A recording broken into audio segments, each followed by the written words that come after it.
mesa sobre o papel das livrarias e eventos literários na promoção da leitura. Essa é a proposta da discussão. E, para isso, ninguém melhor que alguns dos maiores livreiros brasileiros, como Alexandre Martins Fontes, Flávio Seibel, o livreiro francês Jean-Marie Ozanne, que tem o apoio do Consulado Geral da França, e também o Alexandre Martins Fontes. Então, esperamos a todos que tenhamos um ótimo debate. E, para isso, nós convidamos o João César de Castro Rocha como mediador. Desculpe, perdão. E também o Pedro Herz. Sejam todos bem-vindos. Boa noite. Em nome de todos dessa mesa, agradecemos ao SESC pela oportunidade de dialogar entre nós e, sobretudo, de debater com vocês o tema. Nós combinamos uma dinâmica muito simples para a mesa. Eu farei uma brevíssima apresentação de todos, um toque ou dois sobre o tema. Cada um terá 5 minutos, porque o nosso objetivo maior é que nós tenhamos mais tempo para dialogar com vocês. Todos vocês conhecem o Pedro Herz, mas talvez valha a pena mencionar, porque é um ponto comum de todos os que estão nessa mesa, o Pedro Herz. A Livraria Cultura, que ele hoje dirige, foi fundada em 1947 por Eva Herz, teve a sua primeira loja na Rua Augusta, e hoje em dia é certamente a livraria brasileira com mais presença em todo o território nacional, presença através de inúmeras filiais, não apenas as lojas de São Paulo, mas as lojas de todo o Brasil, que converteram a ideia de comprar livro em algo muito mais do que apenas adquirir uma mercadoria, mas ter, de fato, uma experiência nova. Nesse sentido, eu creio que todos estariam de acordo, a Livraria Cultura é um ponto muito importante de inflexão no que se refere ao mercado de livros no Brasil, que se transforma numa experiência com a literatura, com a arte, numa maneira mais geral. Além disso, a Livraria Cultura tem uma presença muito ativa na livraria virtual. Eu tenho muita experiência dando aula fora do Brasil e é sempre utilizada e requisitada por todos os alunos para a aquisição de livros. Portanto, a Livraria Cultura, nesse particular, que se refere ao nosso tema, que é basicamente como encontrar o leitor, certamente o Pedro Herz tem coisas muito importantes para nos dizer. Eu passo para uma brevíssima apresentação de uma das experiências editoriais mais ricas do Brasil, que é a experiência editorial da Martins Fontes, principiada pelo pai do Alexandre, o Valdir Martins Fontes, que ele homenageou com a editora agora WMF, a editora Martins Fontes, e que tem uma experiência muito bonita e muito interessante para que pensemos em formas criativas de trabalhar com o livro e com as ideias no Brasil.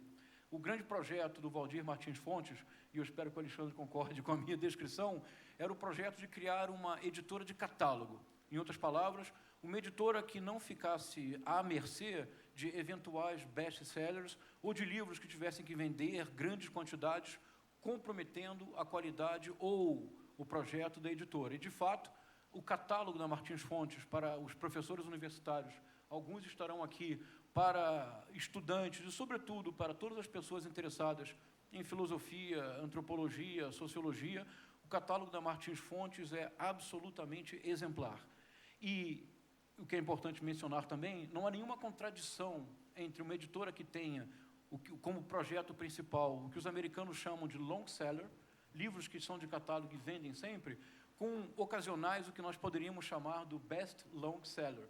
Eu penso, evidentemente, no Tolkien, que é uma das grandes apostas e uma das grandes realizações da Martins Fontes. Se eu não me engano, do Tolkien no Brasil, a Martins Fontes já vendeu mais de 1 milhão de livros, o que certamente é algo impressionante, até mesmo pela qualidade literária e pela qualidade de visão do mundo do Tolkien.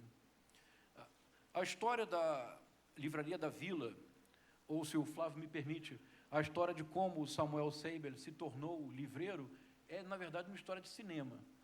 Porque, pelo que nós sabemos, aos 48 anos, numa viagem com a esposa, ele entrou numa livraria e literalmente teve, digamos, uma experiência clariciana. Se Clarice Lispector conhecesse a história, certamente escreveria um conto, mas essa seria uma epifania feliz, porque foi com essa idade que ele decidiu se tornar livreiro. Em 2003, assumiu a Livraria da Vila, e a Livraria da Vila, e eu posso dizer que eu sou do Rio de Janeiro, então eu sou isento, por assim dizer, é uma livraria muito charmosa, que além de ser um espaço aconchegante para conhecer livros, que talvez seja a grande vantagem da livraria. Na livraria, nós conhecemos livros que nós não sabíamos que precisávamos.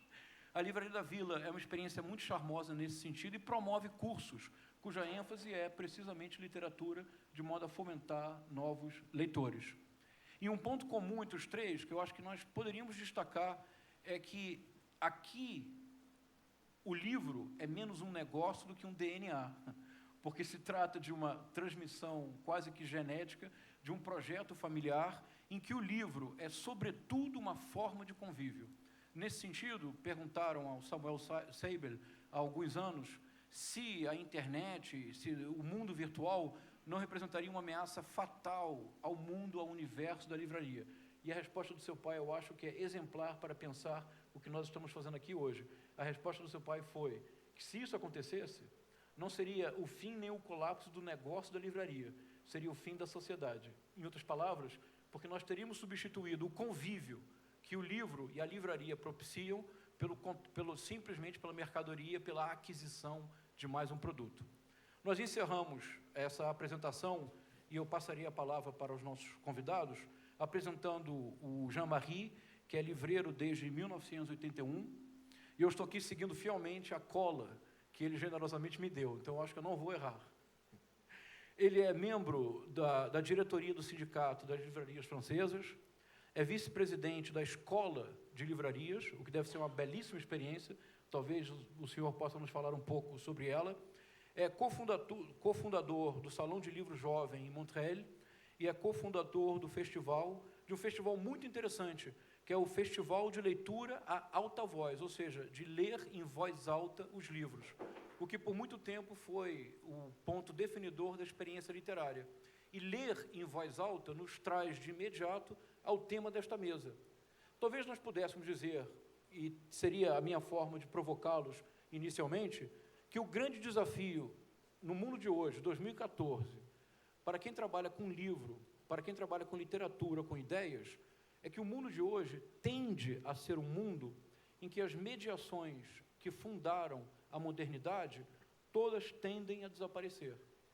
Cada vez mais as pessoas compram livros pela internet e não vão à livraria. Cada vez mais os autores prescindem da crítica tradicional, porque há uma multiplicidade de críticas em blogs. Há muitos autores que se autopublicam, o que significa um rompimento total das mediações. Não há nem editor, nem livraria. Eles se autopublicam e vendem os seus livros. E nós temos alguns fenômenos recentes no Brasil sobre esse sentido. Eu convidaria todos, então, a refletir junto conosco como reagir a esse desafio de um mundo onde as mediações parecem cada vez mais menos importantes e o que nós fazemos, em última instância, é criar mediações, é propiciar o encontro do leitor com a literatura, com o livro em geral. E combinamos que seguiremos esta ordem de fala, do Pedro ao Jean-Marie. Boa noite a todos, muito obrigado. Obrigado pelo convite, obrigado pelas palavras, César. Acho que resta muito pouco falar, né? Está aberta a discussão, vamos em frente, que tudo você já falou. Só para falar um pouco, hoje a livraria é uma SA de capital fechado, eu sou presidente do Conselho de Administração, então eu tenho apenas 6 funcionários. Apesar da empresa ter 2.000, tenho só 6, que são os diretores. Abaixo deles eu não apito nada, eu não mando nada, então minha função é presidir o Conselho de Administração e tenho voz somente sobre a diretoria. As pessoas me pedem emprego, pedem para comprar aquilo, pôr o livro na vitrine, etc. Eu não tenho a menor ingerência sobre essas coisas. Bom, dito isso, eu acho que a gente, pela primeira vez, vê um evento como a Bienal montado numa estrutura diferente, como esta aqui, que o SESC foi muito feliz e acho que devemos agradecer ao SESC por essa oportunidade de termos realmente uma sala onde há condição da gente debater, falar, ouvir temas de interesse do ramo e tudo que está em volta dele.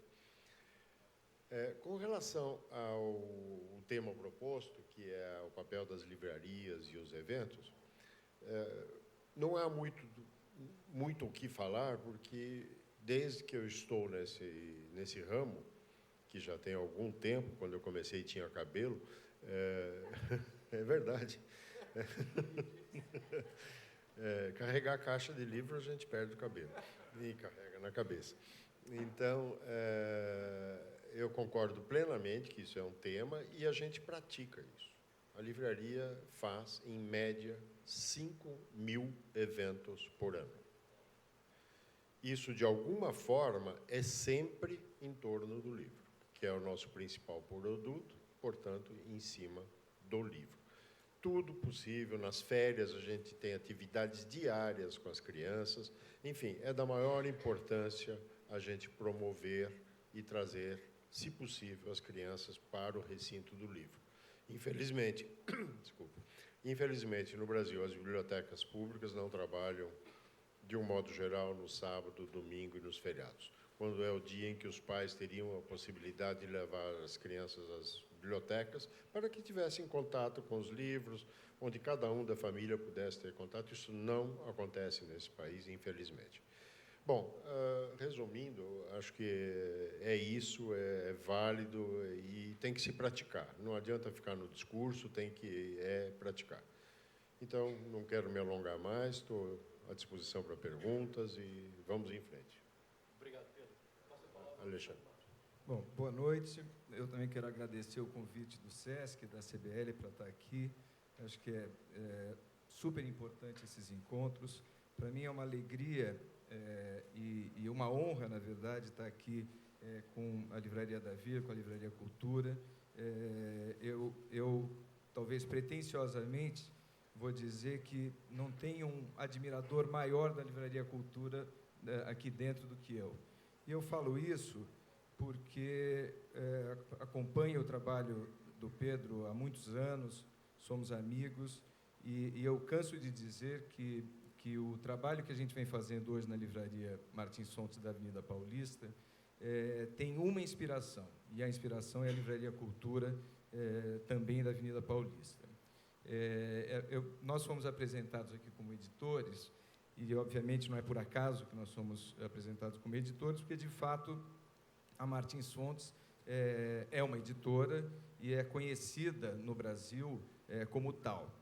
Mas a Martins Fontes nasceu, na verdade, uma livraria em Santos, em 1960, fundada pelo meu pai e por 2 irmãos, e nesses últimos 54 anos, nunca deixamos de ser livreiros, mas, vou estar falando aqui um pouco sobre essa experiência mais recente.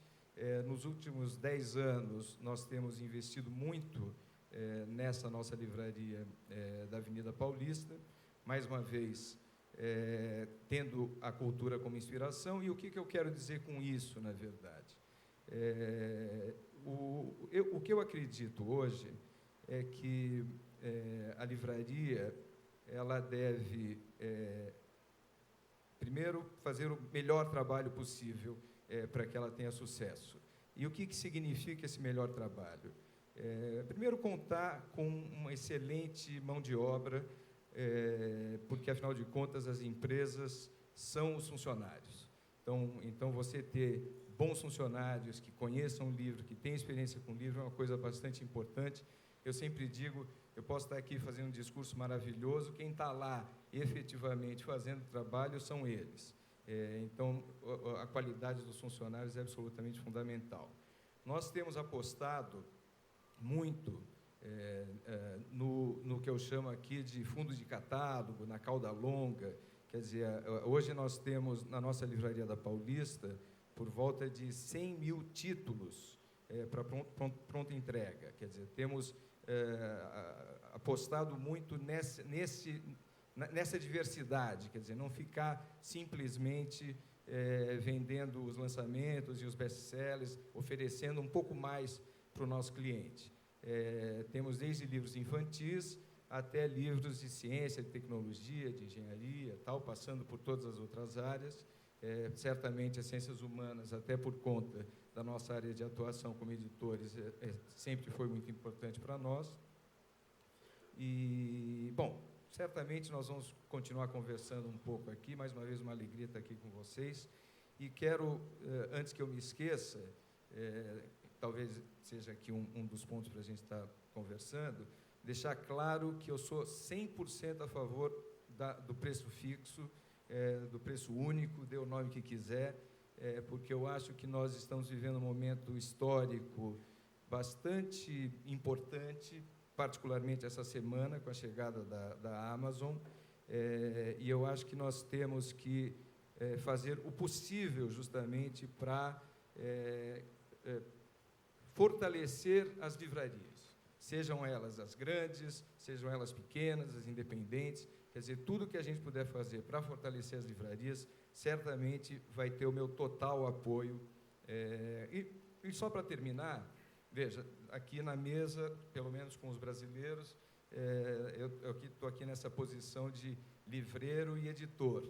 E, diga-se de passagem, é uma posição que eu vivo todos os dias, né? Quer dizer, eu estou aqui com amigos, clientes, fornecedores, e essa é uma situação que, por um lado, me dá muita alegria, por outro, obviamente, nem sempre é uma questão ali que eu tenho que estar administrando com muito cuidado.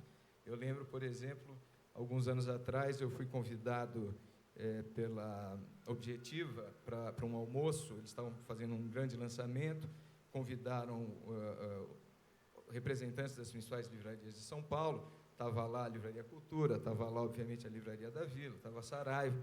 E, quando eu entrei, o rapaz do Objetivo falou assim: você é meio espião, né? E eu falei assim: uma razão a mais para agradecer o convite. Bom, então, de qualquer maneira, mais uma vez, é um prazer estar aqui com vocês. Boa noite a todos, então. Concordo totalmente com o Alexandre, somos também da Vila a favor do preço fixo.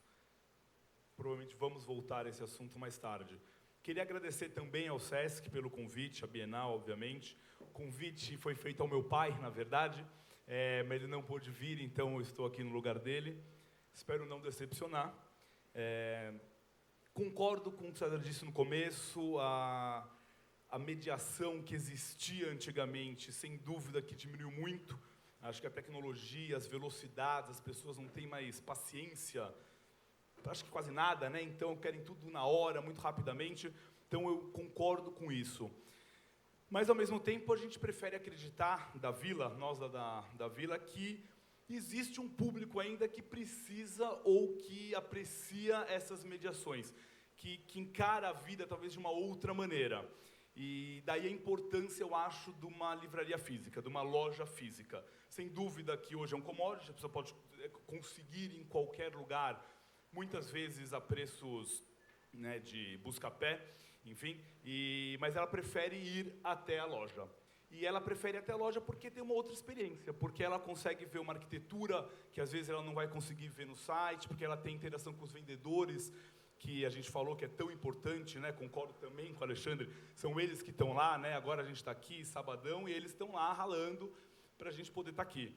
Então, eu acho que isso tudo é muito importante, essa questão da livraria como um polo cultural, como um ponto de encontro. Então, os eventos, sem dúvida, são absolutamente fundamentais, trazem um público que não traria necessariamente. Então, isso é muito interessante, um público novo, às vezes, que vem para um evento de religião, um evento de moda, um evento, às vezes, que nem tem tanto a ver com um livro, mas tem tudo a ver com a questão cultural. Então, a gente apoia 100% a questão dos eventos. Não conseguimos o número de 5 mil, um número absolutamente impressionante da cultura, mas estamos em 1.750 em 2013, que para nossas 8 lojinhas é muito evento, né? A gente considera como uma quantidade muito grande, e distribuídos aí em pelo menos 1/3 deles infantis. Então, essa questão de trazer a criança para a livraria é fundamental. Serão os leitores do futuro, né? São os leitores do presente, mas serão os leitores do futuro, e espero que os leitores físicos do futuro, né, que apreciem essa experiência de estar numa livraria. E a gente acredita nisso. A gente, óbvio, que tem que se adaptar à falta de paciência e à não vontade de mediação, de algumas formas, criando e-commerce, facilitando para clientes, aplicativos e tal, mas por um outro lado, a gente acredita muito na questão física, investimos em lojas ainda, na experiência de estar num ambiente diferente. O livro, quase como nenhum outro produto, tem a questão do preço de capa, que ninguém vende acima, sempre se vende no preço ou abaixo. Então, é um produto controlado de uma certa maneira, não tanto quanto remédio, ou enfim, outros produtos, mas é um produto mais controlado que outros, e por uma razão específica, eu acho importante, que ele cria uma identidade, né? Eu acho que a questão cultural, literatura, arte, cinema, qualquer coisa que seja, cria uma identidade no país, na cidade. E acho que isso é muito importante, acho que falta isso muito para o Brasil, sem dúvida nenhuma. E estamos aqui para ajudar nisso. Eu acho que esse é o nosso papel também.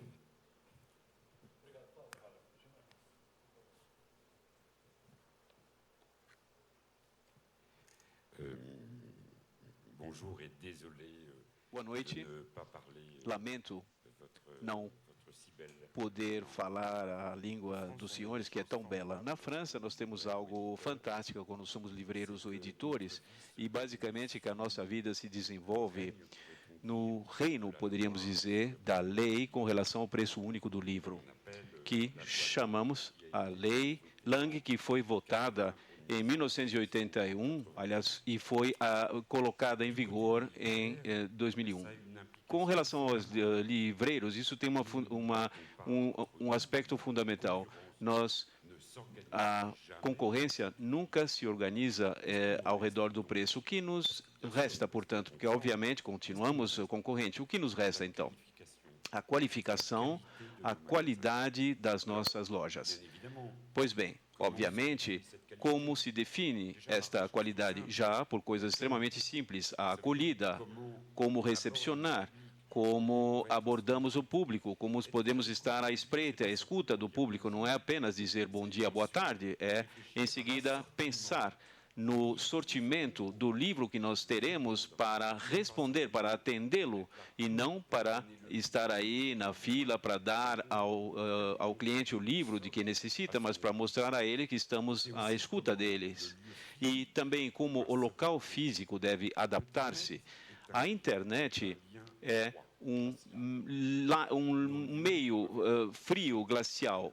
Nós é quente, oposto a isso. Então, nós percebemos, pelo menos na França, de que as pessoas, quanto mais empurram essa fronteira, mais tiram do território essa própria noção de território, e quanto mais voltam, e de modo paradoxal, a proximidade. Então, eles têm necessidade de ambas as coisas. A qualificação é o sortimento também, a escolha do livreiro. Na França, nós temos um sistema totalmente diferente do que existe no Brasil. Nós não temos o depósito, não temos o esquema de consignação. Então, nós compramos o livro.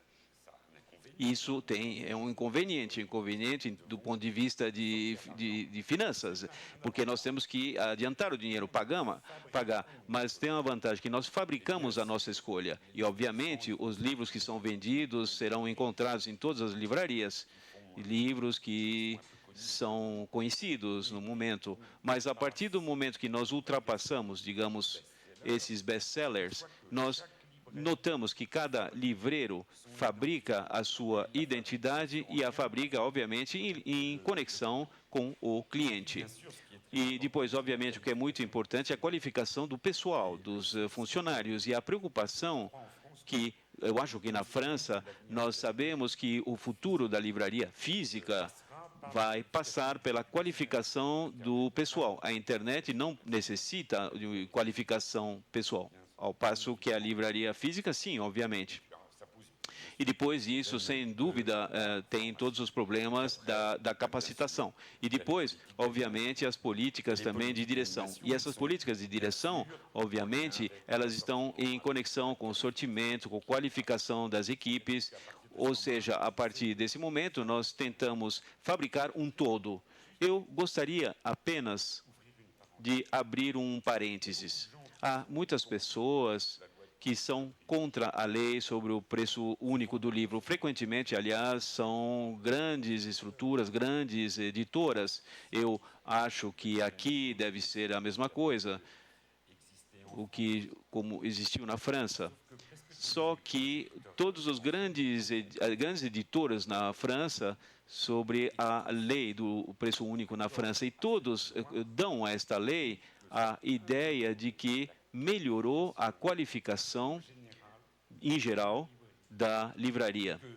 E que, desse ponto de vista, toda a livraria é uma animação para os projetos editoriais. Frequentemente as pessoas têm reflexões com relação à lei, que é apenas uma reflexão financeira.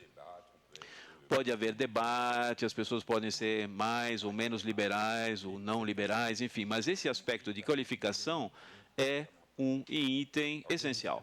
Obviamente, com relação à animação, ou direções, ou moderações, fazemos o que fazem praticamente todos os livreiros, acolher ou receber, ir nas classes, de falar com os alunos sobre os livros que podem interessá-los, fazer catálogos temáticos. Fizemos catálogos principalmente com relação à literatura brasileira há alguns anos, e aí nós nos juntamos com alguns livreiros, nós fizemos isso de maneira coletiva. E depois nós recebemos também autores. Nos damos conta que o fato de receber os autores, porque todos nós, livreiros, vivemos de sermos cada vez mais qualificados, então todo mundo quer receber autores atrás da mesa, só para fazer, assinar, autografar os livros. Isso não é muito interessante. Mas depois tem uma leitura, depois tem um debate, e no final desse debate, sempre a gente oferece alguma coisa para comer, frequentemente uma sopa, só para especificar para vocês. Isso, a nossa livraria não é uma livraria que está na cidade de Paris, ela está na periferia parisiense e está próximo de Paris, mas não é Paris, está no departamento mais pobre da França. Então, não se trata da pobreza que eu pude presenciar no Brasil, mas, de certa maneira, há uma certa pobreza. A livraria também teve alguns assaltos, 3 vezes houve assaltos, e com moto, e tivemos que substituir as portas. Uma moto entrou e bateu, enfim, e para tanto nós conseguimos ter esse tipo de política de moderação. E também aos diferentes salões vamos ter a oportunidade de falar a respeito deles. Muito obrigado. Então, abrir para o debate. Nous pouvons donc ouvrir au débat. Comme vous avez vu, il y a eu un point commun et qui a été résumé à la fin par M. Ozan, l'investissement et la qualification de la librairie avec une identité propre, la qualification du personnel et la création qualitative supérieure entre le libraire et les lecteurs. Nous ouvrons maintenant au débat vis-à-vis de cette qualification. Nous vous donnons la parole de sorte que vous puissiez dialoguer avec nos invités de ce soir. Só minuto, por favor. Ele falou. Boa noite. Eu tenho uma dúvida principalmente sobre como vocês falaram sobre o caso da qualificação, melhorar a qualidade, e sabemos que temos uma Amazon, a internet, talvez possa vir a ter uma ameaça para as livrarias físicas.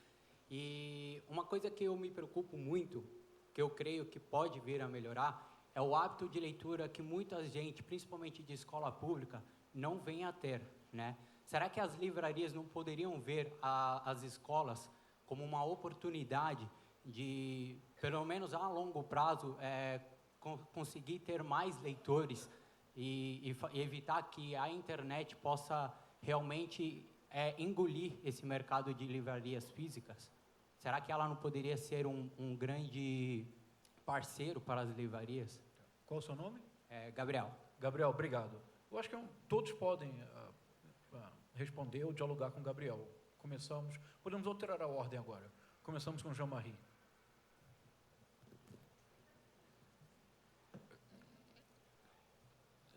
Il n'y a pas d'un côté Internet qui serait les méchants et la librairie physique, qu'elle soit petite, moyenne, grande, qu'elle soit une librairie indépendante ou qu'elle soit une librairie de chaîne, ou de uma cadeia de livrarias.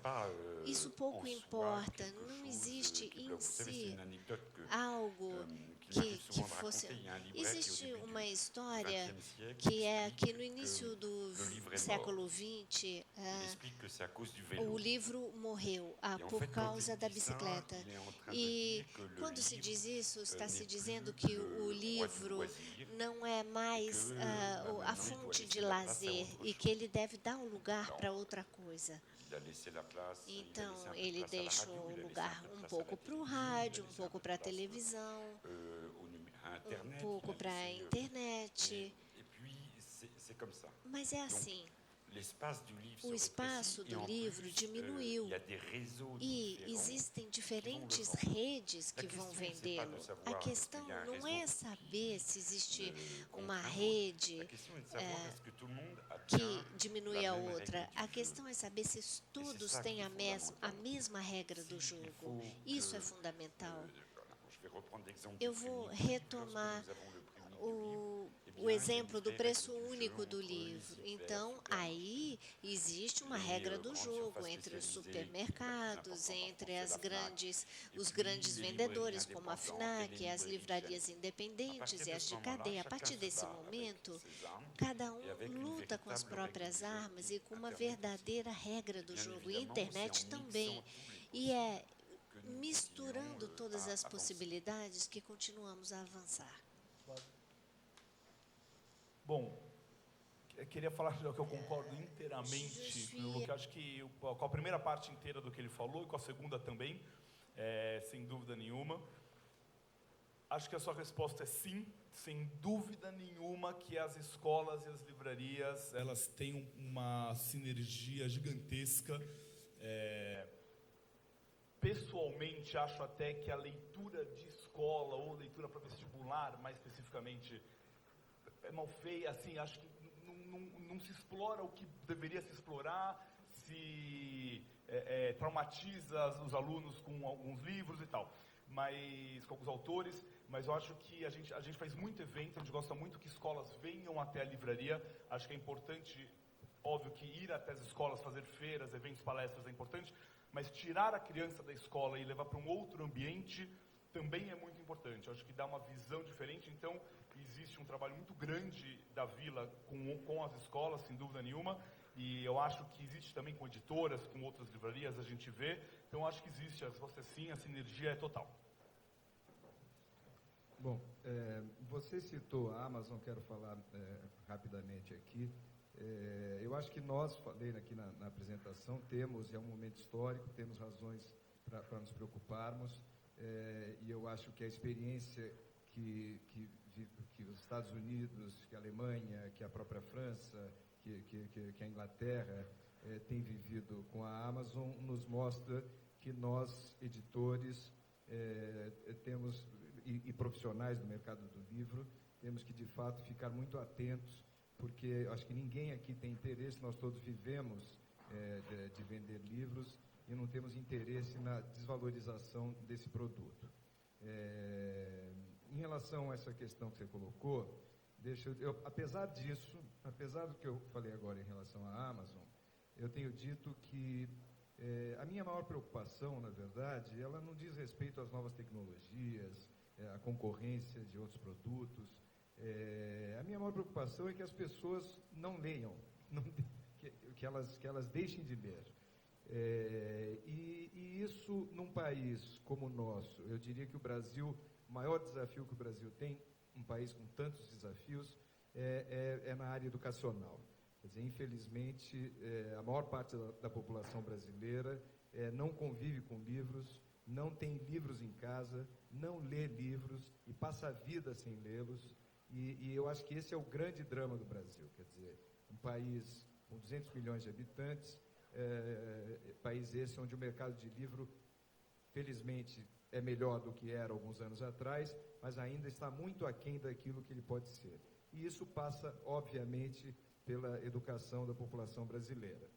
Eu concordo totalmente com a colocação de que a livraria tem um papel aí, sempre terá um papel de fazer o livro chegar nas mãos das pessoas, no caso aqui dos alunos, das crianças e tal, mas inquestionavelmente esse problema é um problema maior é um problema que não será resolvido pelos livreiros. Quer dizer, é um problema que tem que ser encarado pelos governos, e vamos torcer para que a gente um dia possa ter orgulho de ter um país, de fato, onde as pessoas não só são educadas, mas as pessoas têm as mesmas condições de se desenvolver, de desenvolver o seu potencial. Eu acho que o que o Jean-Marie colocou brilhantemente em relação à questão do livro, de ter a mesma oportunidade, de se dar a mesma oportunidade, é o que a gente espera em relação à população de um país. Quer dizer, que todos os brasileiros, de qualquer classe social, tenham oportunidade de desenvolver o seu potencial.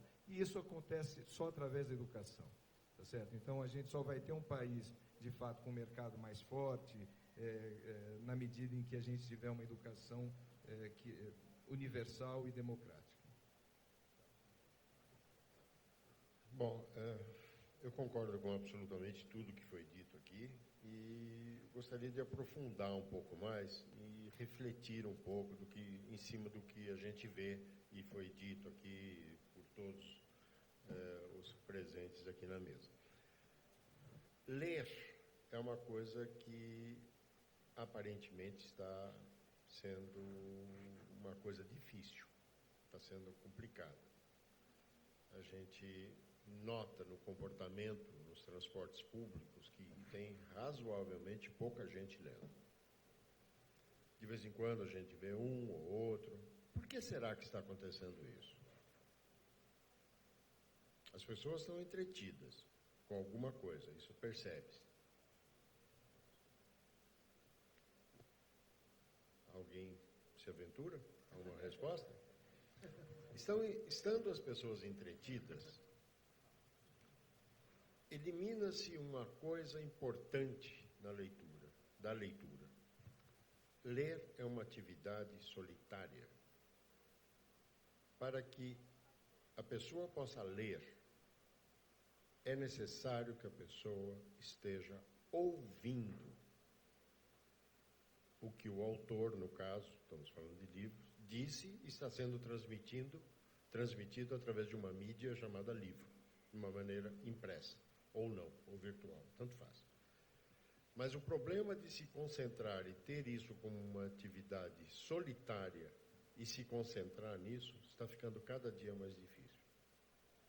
Eu sou frequentador de concertos, de música erudita, música clássica, e é absolutamente comum, durante o concerto, eu vejo as pessoas com seus iPhones, os tablets, etc., digitando alguma coisa. É evidentemente que esta pessoa não está ouvindo. Nós vivemos uma sociedade em que as pessoas só falam, não são capazes de ouvir. Para se ler, tem que se ouvir aquilo que o outro disse e está nos sendo transmitido de uma forma escrita. Então, tem que se ficar quieto, ler, gostar ou não, é outra conversa. Então, não se tem mais tempo. Não se tem mais tempo para ouvir. Se tem tempo para falar. Este, para mim, é o grande motivo pelo qual a indústria editorial, não somente de livros, mas também de jornais e revistas, passa. Não há mais leitores para jornais, não há mais leitores para as revistas, e também diminuiu muito o número de leitores de livros. Isso posto, vamos um pouco mais além disso. Quem lê? Qual é o perfil de um leitor? Eu ousaria dizer que aqueles que leem são filhos de leitores. Normalmente, os pais são leitores. Pai, mãe, os dois. A escola pode ajudar. Mas onde o bicho pega e pica e morde, é em casa. Se a criança não tem o exemplo de alguém com um livro em casa, lendo, mesmo que essa criança não seja alfabetizada, o ato de ler contamina a criança. A criança vai e pega um livro. isto está ficando cada dia mais escasso. Mais escasso. Porque as pessoas não têm tempo, não têm o hábito, e aí nós vamos achar 1001 explicações e não resolvemos o problema. O problema, na minha opinião, está em não saber ouvir. E eu deixo isso para reflexão. Bom, todos vocês, eu percebi, ouviram o Pedro Hertz com absoluta atenção. Então eu peço que vocês agora dialoguem com ele e com a provocação muito interessante que ele fez. Enquanto alguém não se arrisca, eu direi que a provocação do Pedro Hertz ajuda a entender um paradoxo. É muito interessante pensar que desde 2003, com a criação da Flip no Brasil, houve uma autêntica mudança de paradigma. E na esteira da Flip foram criados festivais em todo o país. Hoje, segundo as estatísticas oficiais, a cada 2,2 dias ocorre um festival literário no Brasil, seja uma Flip Porto ou pequenos encontros. Ao mesmo tempo, se na última década houve um autêntico milagre da multiplicação de encontros literários, o último estudo oficial sobre a qualidade da leitura e o incremento de leitores no Brasil mostrou que os encontros literários aumentam exponencialmente, mas o número de leitores permanece estagnado. É um paradoxo aparente que nós nem sempre enfrentamos. Me parece que a provocação do Pedro Hertz é muito interessante para pensar esse problema. Qual o seu nome, por favor? Sou Cristina, né? Maria Cristina. Maria Cristina, por favor. Eu sou professora de educação infantil, a gente lê bastante para as crianças, a gente tenta fazer essa questão ser mais aprazível em relação à família. Tem uns projetos que a gente faz de levar o livro para casa, muitos pais não dão interesse. Mas, assim, na maior parte das vezes, as crianças se interessam muito. O que é necessário para uma criança de 0 a 4 anos é o pegar no livro. Eu sinto falta dos livros que tenham pouco conteúdo, mas sim ilustrações. Muitas vezes o livro infantil tem bastante conteúdo, mas não dá tempo para você ler. A criança quer ver, quer pegar. Tem alguns livros que você encontra ainda com poucas palavras, né? Mas o mais ilustrativo para você contar a história. A criança de 0 a 3 anos ela não tem paciência de ficar ouvindo muito tempo, no máximo meia hora. A gente consegue, às vezes, até 40 minutos. E ela se interessa, depois da leitura, de você mostrar o livro, ela se interessa em pegar. Falta muito ainda em relação à educação infantil. Porque eu acho que a gente começa a ler dos pequenos leitores. Eu posso falar um pouco em relação aos pais, que nossos pais foram... Minha mãe era analfabeta, né, minha irmã. Minha irmã é uma ótima leitora. Eu sou professora, ela não é. E assim, eu tenho essa dificuldade de leitura. Eu tento ler. Eu conheço algumas histórias que lê de trás para frente. Eu sou uma delas. Eu gosto de gostar de metade do livro, volto, vai, né? Mas, infelizmente, assim, às vezes eu consigo ler o livro inteiro. Mas eu tenho uma dificuldade de leitura e sou professora. Eu fui alfabetizada aos 10 anos. Então, eu acho que isso que vocês falaram tem razão nisso, porque a gente teria que ter a leitura antes. Você ter um contato com o livro. Como nossos pais eram analfabetos, né? Então, eu acho assim, é necessário, sim, ter uma visão mais clara em relação ao livro. E outra coisa que eu queria falar é em relação à internet, que a gente está conectado e muito erro de português, cada vez mais. E as pessoas estão se comunicando achando brincadeira. E elas não têm interesse de aprender a forma correta de escrever, porque é legal abreviar, é muito rápido. Mas a gente tinha que estar pensando sobre isso também. Obrigada. Muito obrigado, Maria Cristina. Obrigado pelo seu depoimento, que é muito interessante em relação ao que foi dito. Por favor.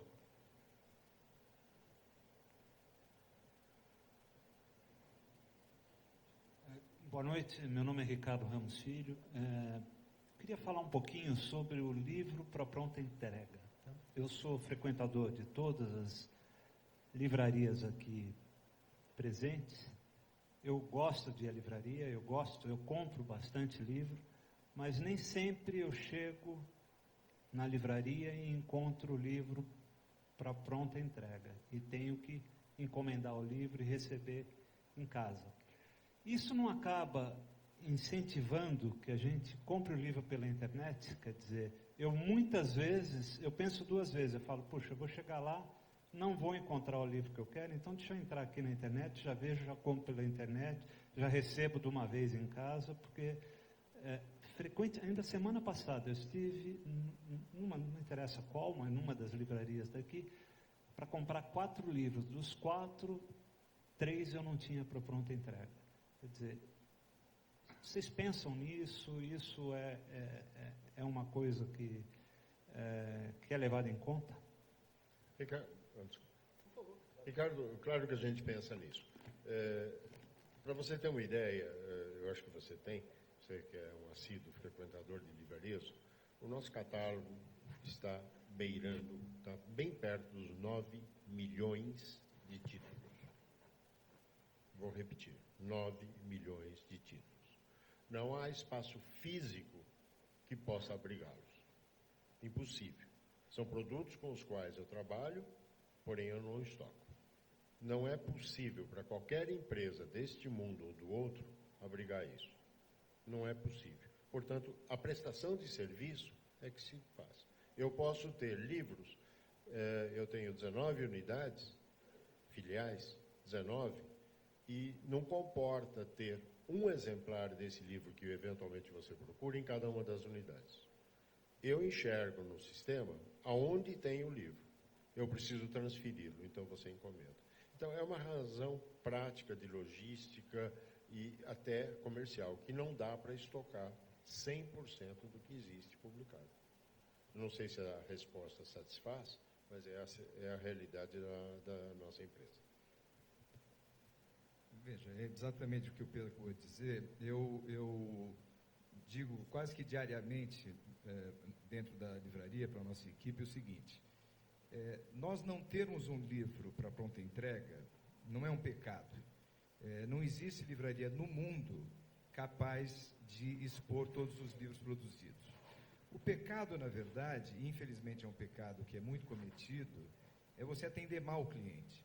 Então foi o que o Pedro falou agora, quer dizer, a prestação de serviço, você entra, não encontra, mas você encontra um profissional, um vendedor, e eu lembrei aqui a importância desse profissional, que te atende bem, que vai fazer com que o livro seja entregue para você o mais rápido possível, que ele chegue o mais rápido possível.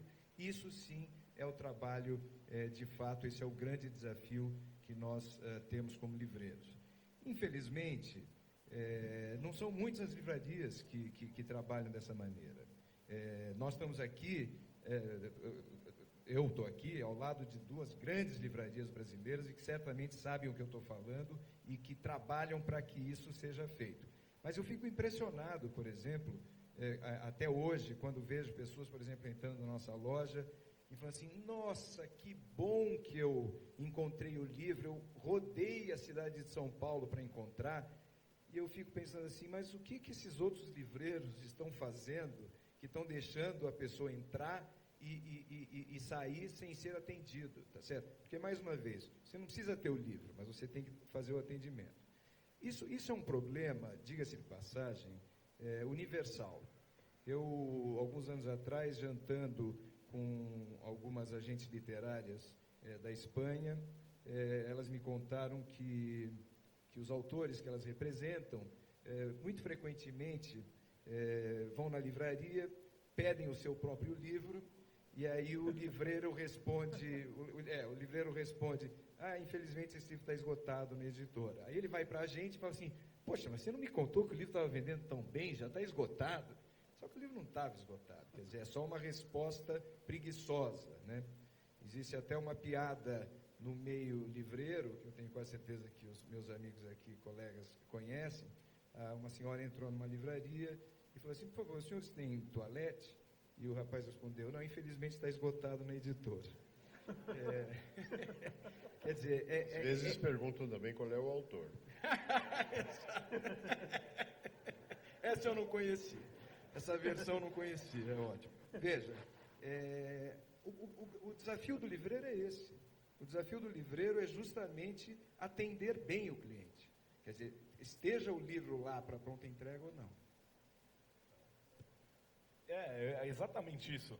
E deixa eu te perguntar, quando você foi nessa livraria, você queria 4 livros, achou 3, achou 1, acabou comprando mais alguma coisa nesse dia? Não?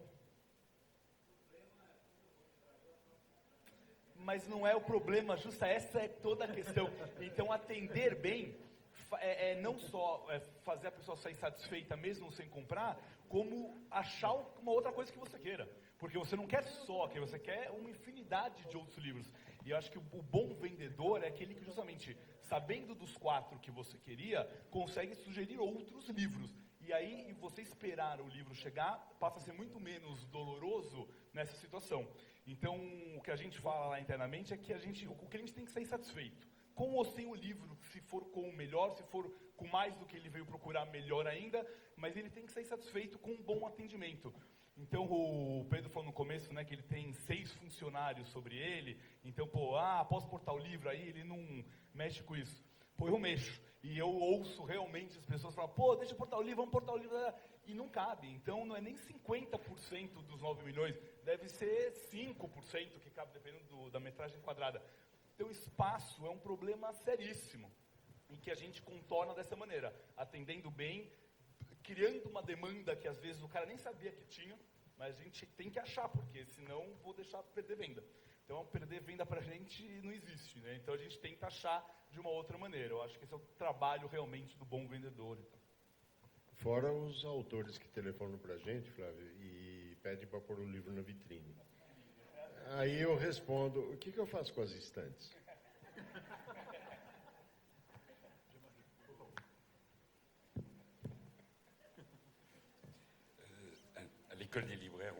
Na École des Libraires, nós fizemos uma pesquisa e nós entendemos que para apresentar as novidades de do mês, seria preciso uma livraria de 300 metros quadrados. A minha livraria tem 300 metros quadrados, quer dizer que todos os meses eu tiro todos os livros e só coloco as novidades. Seria uma livraria formidável, mas vocês não viriam com muita frequência nessa livraria, nem eu. A particularidade da Amazon não é ter todos os livros, contrariamente ao que muitas pessoas pensam, mas é de ter muitos. Por que eles têm muitos? Porque eles não estão instalados na cidade, eles pagam um aluguel muito mais barato, eles não têm pessoas qualificadas. É verdade que eles têm caminhões lindos, cadeias industriais formidáveis, eles têm uma logística exemplar e eles... Bezos é um grande industrial e a venda de livros é só 26% na Amazon, e a gente vê que o interesse da empresa não é o futuro do livro. Nós sabemos muito bem disso.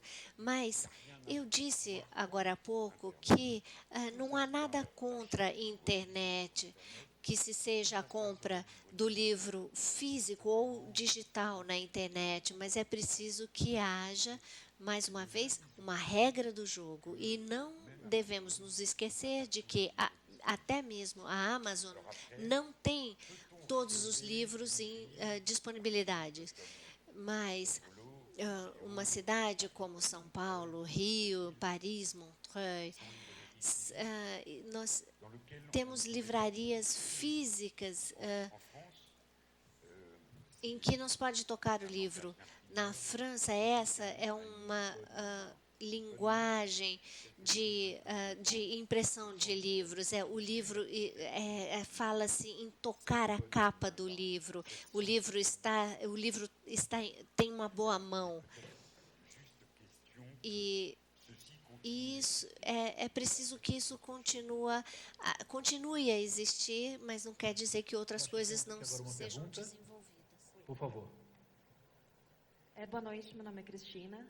Eu gostaria de voltar um pouquinho na fala do Pedro Herz a respeito de que nós falamos muito e ouvimos pouco, sobre o fenômeno do crowdfunding, que proporciona que um financiamento coletivo para N projetos, né? E inclusive o de livros, né?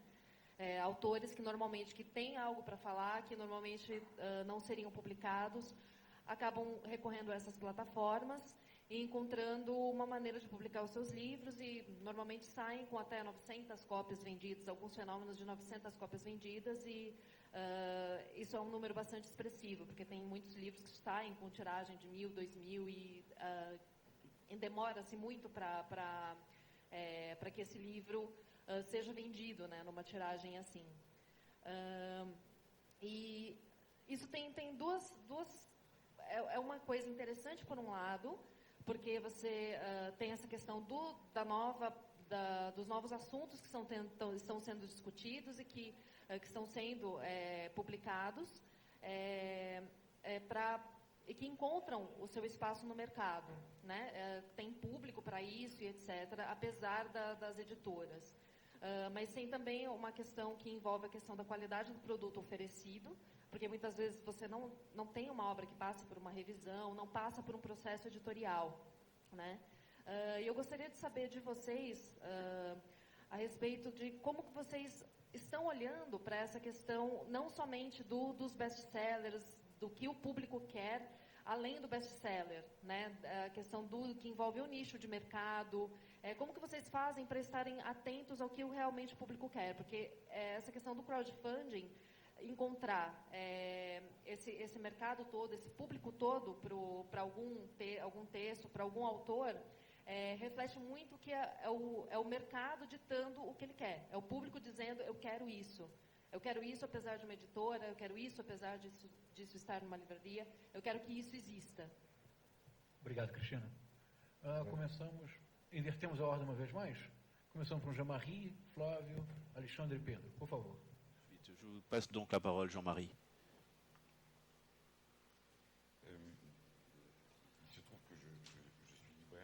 Ocorre que eu sou livreiro, mas também sou editor.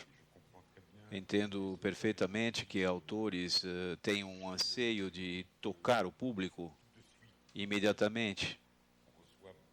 Recebemos, uma editora recebe muitos e muitos manuscritos com esse sonho de ser publicados. Eu acho que você, que é editor, você tem a mesma preocupação. Aliás, todos os editores têm esta preocupação. Obviamente, o trabalho do editor é selecionar, procurando sentir o que existe na modernidade, alguma coisa, um anseio da sociedade que faz com que este tema, esta problemática, será ouvida pelo público. Eu publico um autor que particularmente me agrada e talvez conheçam, que chama Moacir Scliar. Eu sou fanático do Moacir Scliar. Eu sou, aliás, o editor do Moacir Scliar na França. Todo mundo escarnece dele porque ele não tem nenhum êxito na França.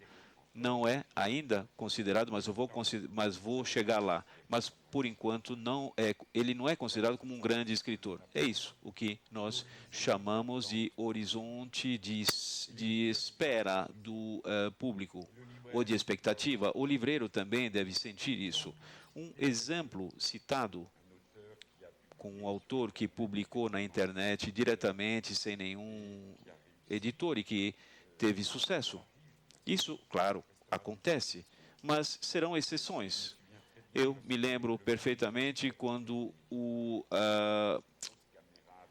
aquelas grandes câmeras, o videocassete, e que pareciam bastante significativas, todo mundo se tornava um grande cineasta, todo mundo tinha sua câmera, filmava, a maior parte dos filmes foram medíocres. Mas sempre encontraremos exceções com pessoas que, descobrindo essas ferramentas, se tornaram cineastas fantásticos, mas são poucos. E eu acho que será praticamente a mesma coisa. Então, como a gente sente esse momento, essa modernidade, como a gente sente o horizonte de expectativa do leitor, é muito difícil. Mas o que é apaixonante no livro é que, precisamente,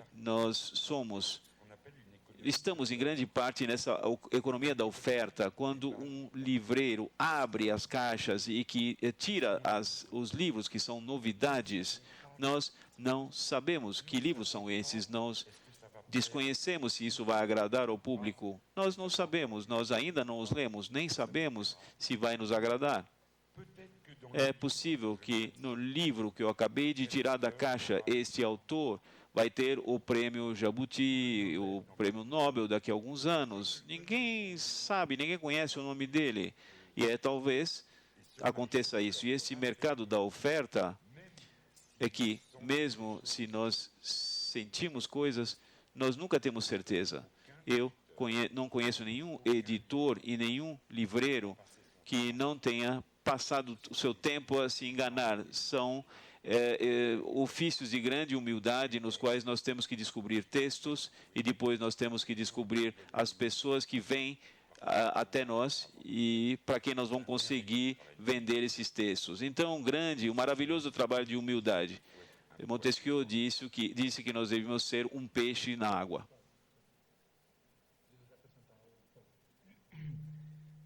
Novamente concordo com tudo que o Jean-Marie falou. Até agora estamos 100% aqui. Eu já plantei uma árvore, eu não tive filho ainda, e eu acho que o livro vai ser o mais difícil de eu fazer.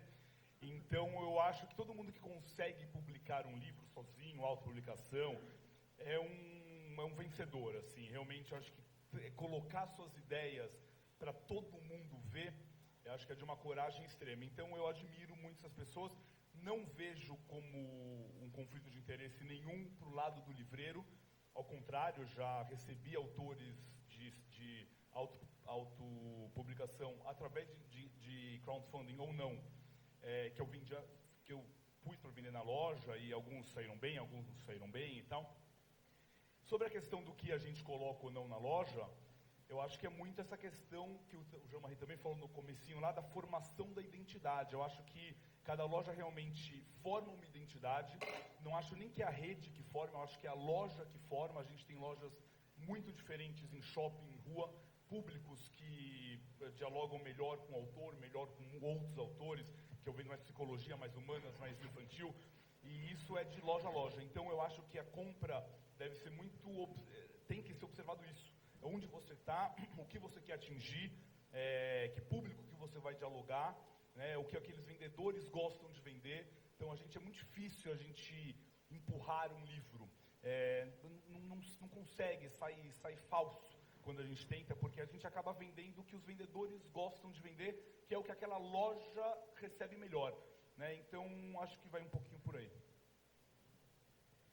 Olha, nós estamos aqui conversando em plena Bienal do Livro. Hoje é o segundo dia da Bienal. E eu não tenho a menor dúvida em dizer que essa será a melhor Bienal dos últimos anos.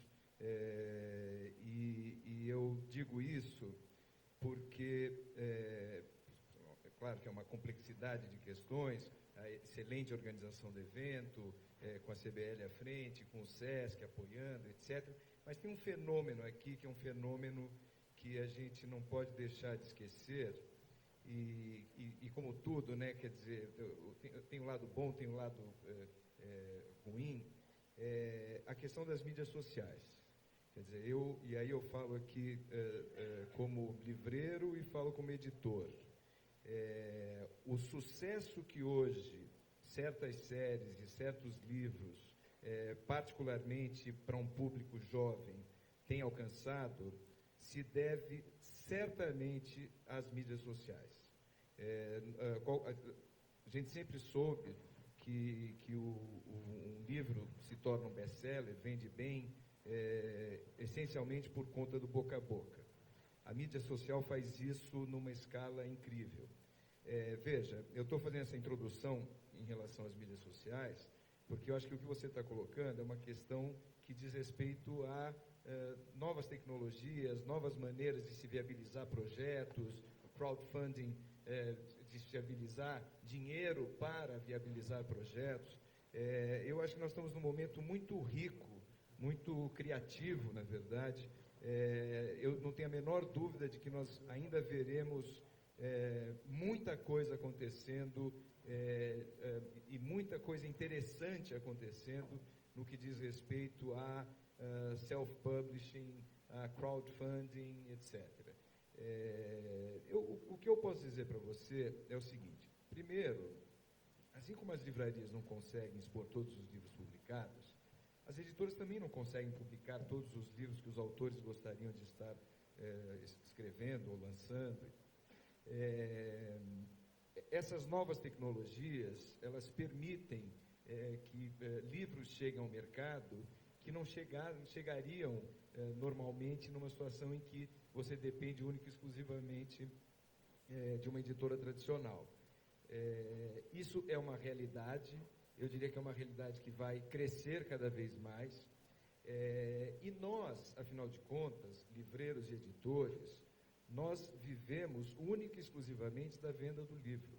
Então, você pode ter certeza de que nós vamos fazer sempre o possível para que a gente venda os nossos livros, em outras palavras, atinja o nosso público, né? Então, eu vejo com muito bons olhos o que vem acontecendo nas mídias sociais, as novas tecnologias, e nós já temos hoje exemplos concretos de fato, eu não tenho a menor dúvida de que a maior parte dos livros self-published são livros que não alcançam o seu mercado, talvez, eu diria até livros medíocres, mas talvez o maior fenômeno literário do ponto de vista de venda do ano passado é a trilogia 50 Tons de Cinza, e ele nasce como um livro self-published. Se ele se viabilizou por conta de crowdfunding ou não, é um detalhe, na verdade. O fato é que foi um livro self-published que depois foi trazido para o mundo das editoras, o mundo mais profissional, e foi trabalhado como tal, mas isso mostra o interesse desse tipo de trabalho. Obrigado. Pedro, por favor. Bom, novamente, eu concordo com tudo que foi dito, não há muito o que tirar nem pôr. Não, pôr talvez. O crowdfunding não é uma novidade nenhuma, isso existe desde que é tão velho quanto andar para frente, tinha outro nome. O que está mudando são os nomes das coisas, ação entre amigos, tinha um monte de subscrição, enfim, o que está mudando porém, isto viabilizou a confecção do livro. Muito bem. Etapa número 1, feita. Como é que a gente faz para motivar o leitor? Isso não está resolvido. Mídia social, tenho minhas dúvidas quanto isso. Eu prefiro chamar mídia social como Tratado Geral da Fofoca, que é um título do Gaiarsa, que não é meu, mas é por aí, entende? Você não sabe se João é João, se Maria é Maria, etc. Enfim, que isso traz venda de um produto, eu questiono. Eu realmente questiono. Faz muito barulho, tira tempo de leitura das pessoas. Lembre-se, falamos sobre isso antes da concentração. O dia só tem 24 horas, e continuará só tendo 24 horas. Ninguém vai expandir isso. E está tirando tempo de leitura, porque eu fico lá no meu Facebook, ou no Twitter, ou o que quer que seja, no ai de mim, iPhone. E aí, então, e o tempo está passando, né? O relógio está correndo. Não necessariamente o crowdfunding gera demanda. Por que aí, de repente, chegam, estou com 500 livros que eu fiz, estão lá embaixo da minha cama, você não quer me ajudar a escoá-los? Isso é comum acontecer. Então, e também isso não funciona apenas para livro, né? Não funciona apenas para livro. Eu acho muito legal a ideia, ela ficou muito mais fácil você apoiar uma ideia. Eu, particularmente, acabei de comprar um drone. Tá? Então, é uma ideia muito legal. Se vai ser entregue ou não é outra história, mas prazo de entrega previsto é dezembro. Com toda a responsabilidade, etc. E tal. É muito legal a ideia. Agora, vai gerar demanda? Vai gerar a fabricação do aparelho? Sabe? Vai ter, não é simplesmente enfiar uma máquina, um pedaço de papel na máquina, imprimir e pronto. É muito mais complexo do que isso. Acho a ideia bacana, mas, de novo, gera demanda? Eu não sei responder. E este é o grande problema. E tudo que se pode fazer com a tecnologia que está aí, ouso dizer que se alguma coisa funciona, é obsoleta, porque, sabe, ninguém garante que a demanda. Eu recebo, sabe quantos livros eu recebo por dia novos, entre nacionais e estrangeiros? Às vezes 500 por dia. Se todos pensarem dessa maneira, como é que eu vou Pô, como é que eu vou escoar isso? Gente, me ajudem, por favor. Não é?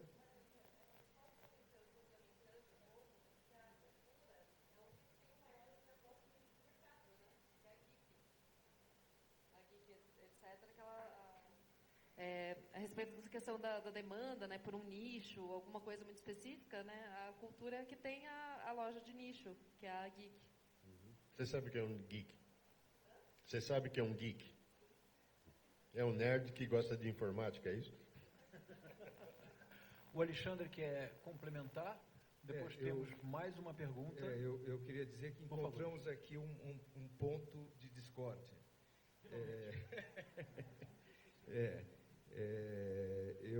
Veja, deixa eu só fazer um comentário aqui com você em relação à loja Geek.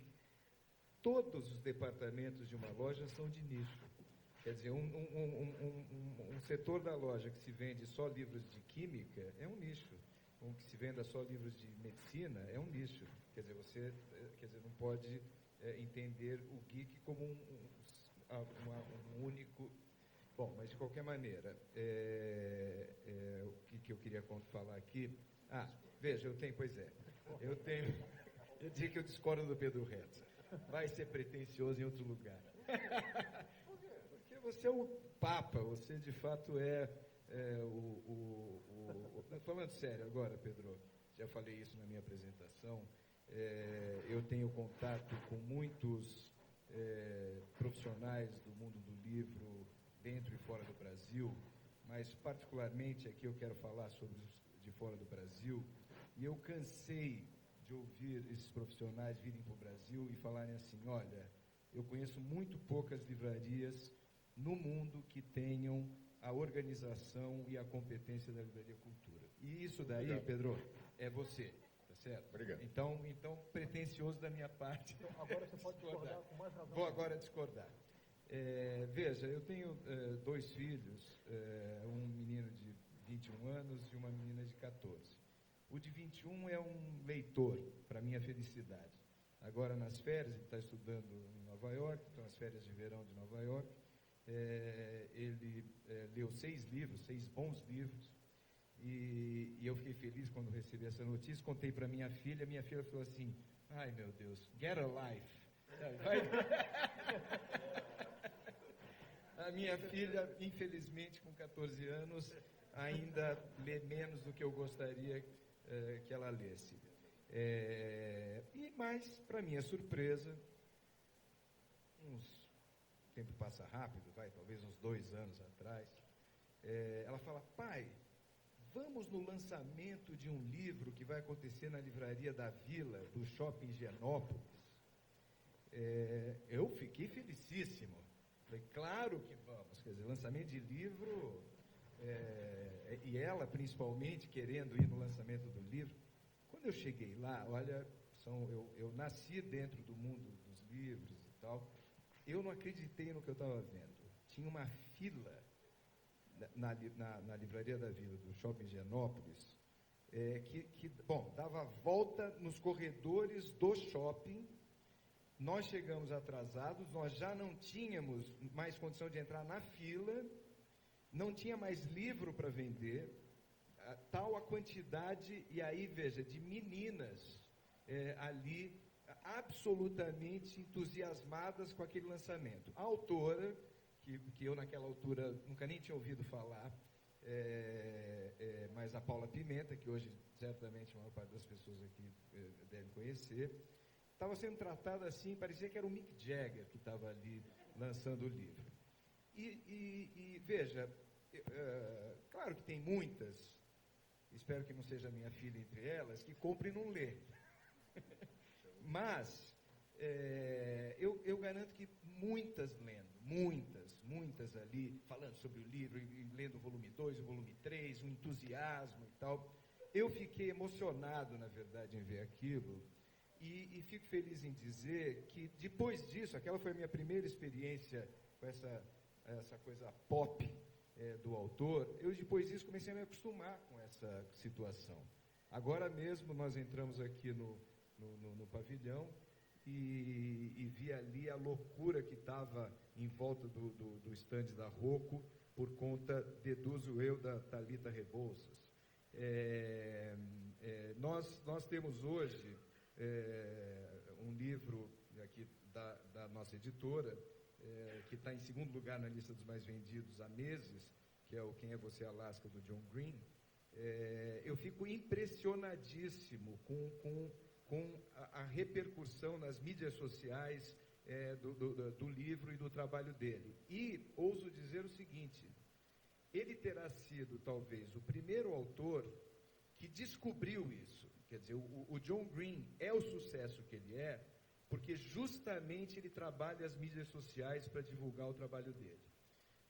Então, eu falei aqui, quer dizer, tem sempre o outro lado da moeda, mas hoje não tenho página no Facebook, eu não tenho página no Instagram, até pouco tempo atrás não sabia usar absolutamente nada disso, e hoje eu sou entusiasta das mídias sociais do ponto de vista profissional, quer dizer, nós como livreiros e como editores chegando nesse mercado de leitores. Então eu estou, nesse momento, bastante impressionado com isso, a ponto de ter a coragem de falar assim, discordo do Pedro. Nós usamos bastante as mídias sociais na pessoa jurídica. Nós dispomos, para concluir nossa mesa, de aproximadamente 10 minutos. Eu vou pedir, então, que todos sejamos, a partir de agora, bem sintéticos. Um brevíssimo comentário em relação ao que a Cristina mencionou agora. Há dois fenômenos interessantes na literatura brasileira contemporânea, de autores que se autopublicaram e que já estão aproximando 1 milhão de exemplares vendidos, que é o André Bianco e o Eduardo Sfor. O André Bianco já vendeu mais de 1 milhão de exemplares, o Eduardo Sfor se aproxima dos 800 mil exemplares. São autores jovens, cuja grande força são as mídias sociais, e se autopublicam. Então, por favor, e concluiremos agora em 9 minutos. Bom, boa noite, meu nome é Frine Georgakopoulos, eu sou do Rio de Janeiro, e eu achei muito bacana o que você acabou de falar, porque exatamente tinha a ver com o que eu estava pensando em falar desde o início. Não, pelo contrário, tem tudo a ver. Eu sou do Rio, eu sou jornalista, eu trabalho com nada a ver com o livro, mas o meu grande hobby, que é a minha grande paixão, no caso, é o mercado literário. E eu faço a curadoria do Clube do Livro de Saraiva há 5 anos, sendo que eu faço eventos literários há 10. E a primeira vez que eu cheguei numa livraria, eu falei, olha só, vamos fazer um lançamento de um livro do Harry Potter, que vai sair agora e tudo. Claro, mas a autora vem? E eu falei assim, não, é só pra gente juntar os fãs e conversar, né, comentar sobre o livro. E o pessoal da livraria ficou assim, foi até a livraria da Travessa na época, e eles falaram assim, tá, mas vocês vão falar sobre o quê? Sim, sobre os temas explorados no livro, nós vamos conversar sobre a caracterização, os elementos de estilo usados, falar sobre as teorias dos próximos livros. Ah, tudo bem, chega aí. E aí foram mais ou menos 100 pessoas.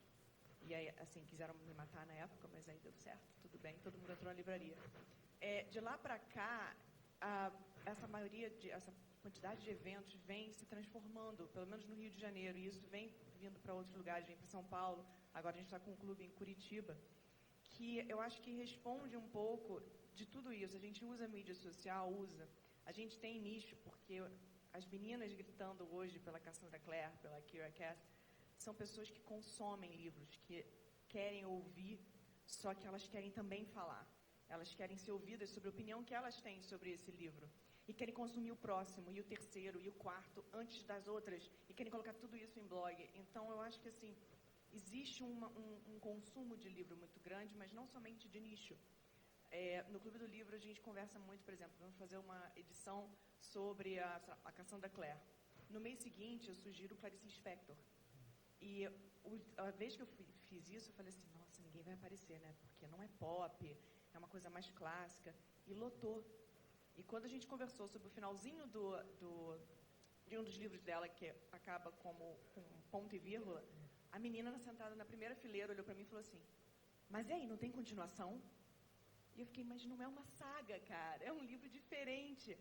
E esse diálogo é que, de repente, liga a parte da educação, que, de repente, as escolas trabalham um tipo de livro, os pais leem um mesmo tipo de livro, e eles querem buscar um terceiro tipo, né, que seja autopublicado ou não, que seja de nicho ou não, mas é o diálogo. Então, de repente, a solução é voltar para a livraria para conversar com pessoas que também conhecem livros e ou querem conhecer, ou acham que são as únicas, que ouviram em casa as 240 páginas, mas que querem também dar opinião sobre e saber quais são as próximas 240 para ler. Então, acho que, de repente, é um convite para as demais livrarias abrirem mais espaços e trazerem os leitores para dentro e ouvir o que eles têm para dizer e aí sugerir títulos novos que, assim, acho que desencadeia, né, uma coisa bem bacana de acontecer. Muito obrigado. Começamos, então, pelo Pedro e encerraremos a mesa. Por favor.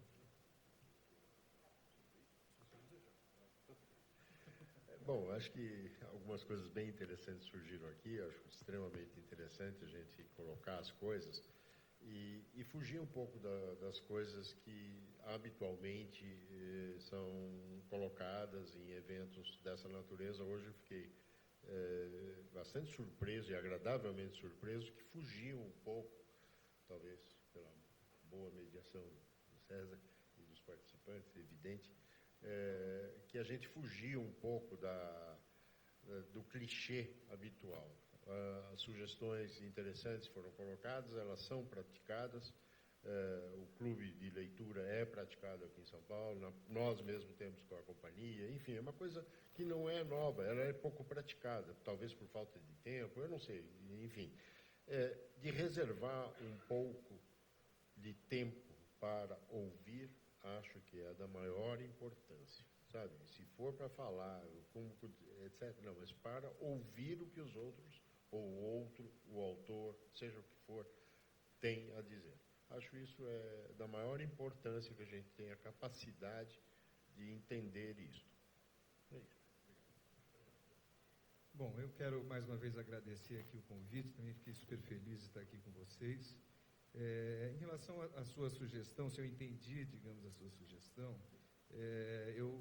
as minhas palavras são as palavras do Pedro, quer dizer, esse trabalho vem sendo feito. O Pedro falou que faz 5.000 eventos na Livraria Cultura, Flávia que acabou de dizer 1.700, não é isso? Nós, certamente, eu não tenho agora um número, no nosso caso é uma livraria só, mas hoje temos eventos todos os dias, às vezes mais do que um, e temos também clubes de livro, temos trabalhado também com a Companhia das Letras, temos trabalhado com a Cosac Naif, quer dizer, com aquelas editoras que tomam a iniciativa de fazer esse trabalho. Veja, o nosso desafio como editores, como livreiros, é fazer publicar um livro, tornar público o livro, quer dizer, então você fazer todo o possível para que o público descubra a existência do livro. E é evidente que a coisa funciona também do outro lado, quer dizer, você como editor e como livreiro tem que estar absolutamente atento ao que o mercado está dizendo, ao que o leitor está dizendo que quer ler. Acho que é isso.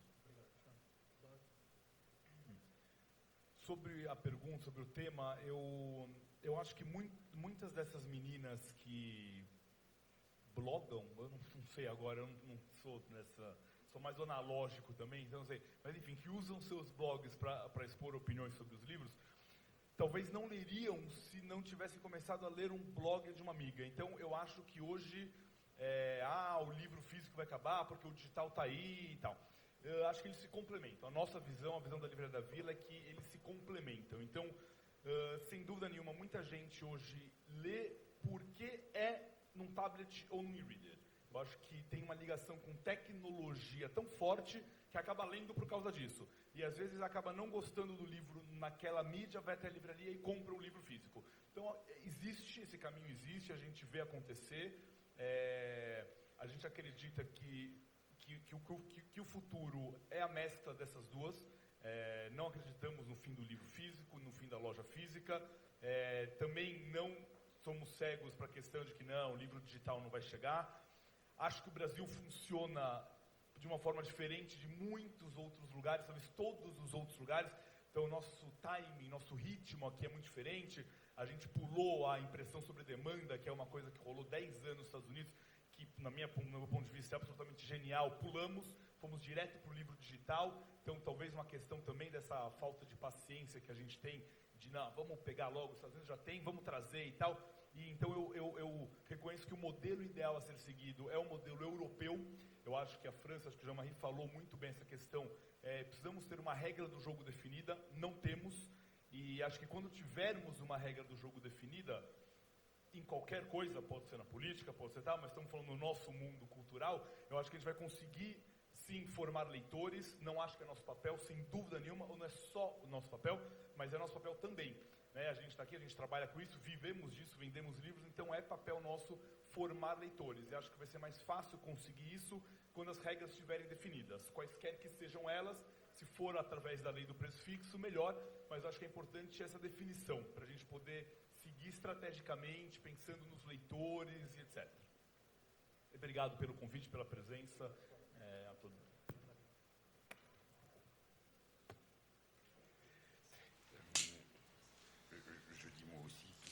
Eu também agradeço.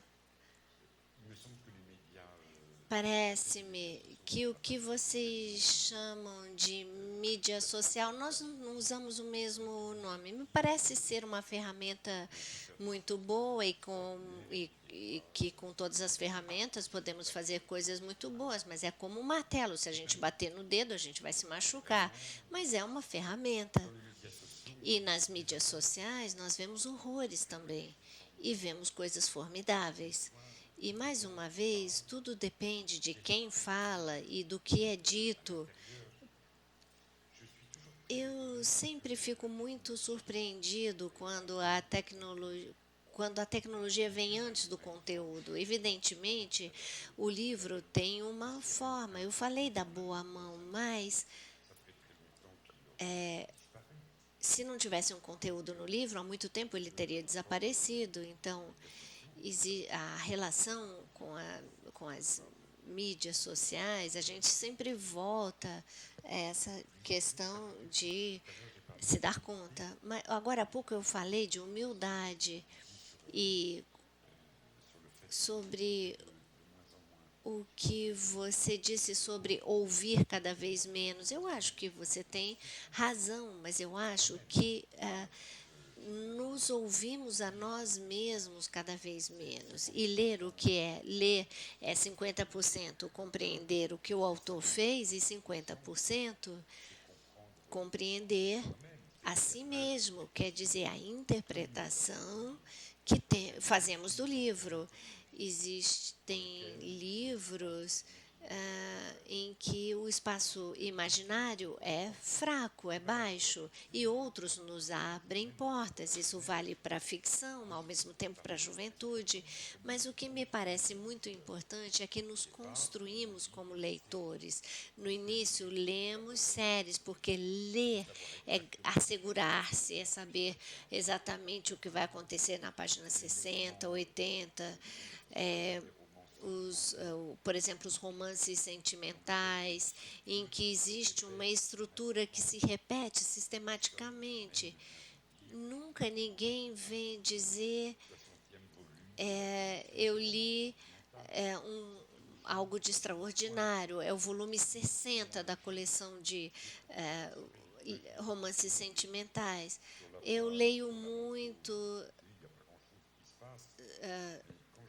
mas quando eu leio coisas sobre barcos, eu sou o maior skipper do mundo, eu garanto isso para vocês.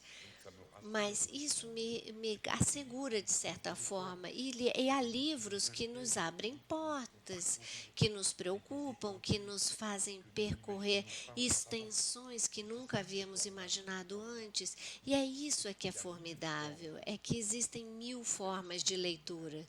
E aí também o livreiro tem que ter uma humildade extraordinária de nunca julgar a leitura do outro. E enquanto leitores também temos que ter uma imensa humildade.